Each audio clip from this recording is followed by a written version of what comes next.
Dalvi sir आम्हाला इथे बोलवण्यासाठी. नमस्कार सर्वांना. सर्व डॉक्टरांना.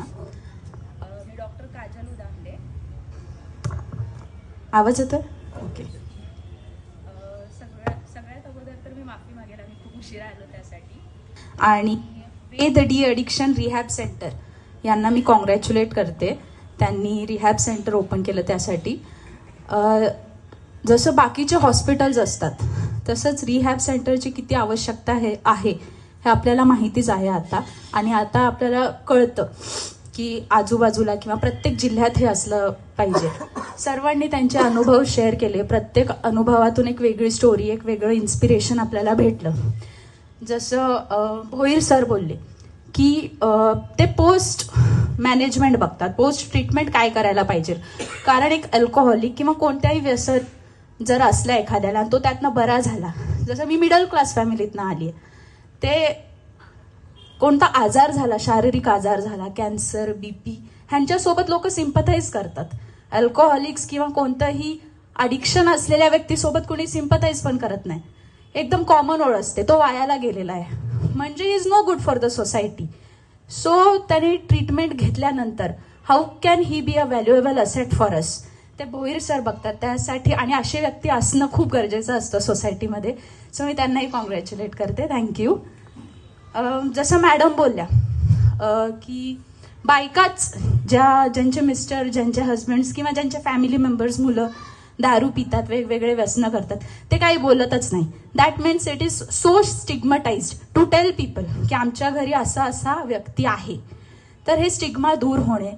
आणि मी माझ्या वडिलांना किंवा मी माझ्या हजबंडला, मी माझ्या भावाला समजवणार त्यापेक्षा I will guide him to seek professional help. हे किती गरजेचं आहे हे या मॅडमांच्या अनुभवातून आपल्याला कळलं. आणि त्यांनी हा अनुभव सांगितला, ह्यावर प्रकाश घातला, त्यासाठी थँक्यू. सेकंड आहे माइंडफुलनेस. यावर सरांनी बुक लिहिलंय, mindful based transformation therapy. What is mindfulness, what is mind. आता आपलं मन आणि त्या मनावर नियंत्रण असणे हे किती आवश्यक आहे हे मी सांगण्यापेक्षा हे मी शिकली आहे, लिटरली शिकली आहे. आपल्या आपल्या देशाचे मोठे मोठे ऋषीमुनी, मोठे मोठे राजे महाराजे, आता आपले NSA जे अजित डोवल आहेत, तेही हेच म्हणतात की you can accomplish anything even though if you are physically challenged, तरी मेंटली चॅलेंज्ड न राहणे किंवा मेंटली खूप स्ट्रॉंग राहणे, तुमची विल पॉवर खूप स्ट्रॉंग राहणे, हे सगळ्यात मोठी गोष्ट असते. दॅट मीन्स की तुमचं माइंड हेच सगळ्यात मोठं वेपन आहे.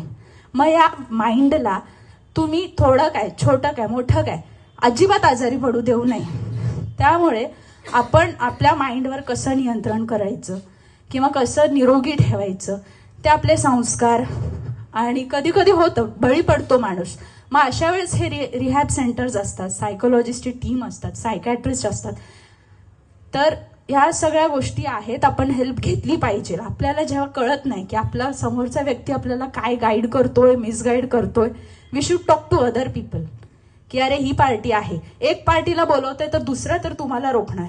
So don't feel stigmatised or feel that you are under peer pressure. कोणावरच तेवढा प्रेशर नसतो. जसं इथे लिहिलंय की that means you still have a valid option. तुम्हाला नसेल कळत तर you ask other people, you seek professional help.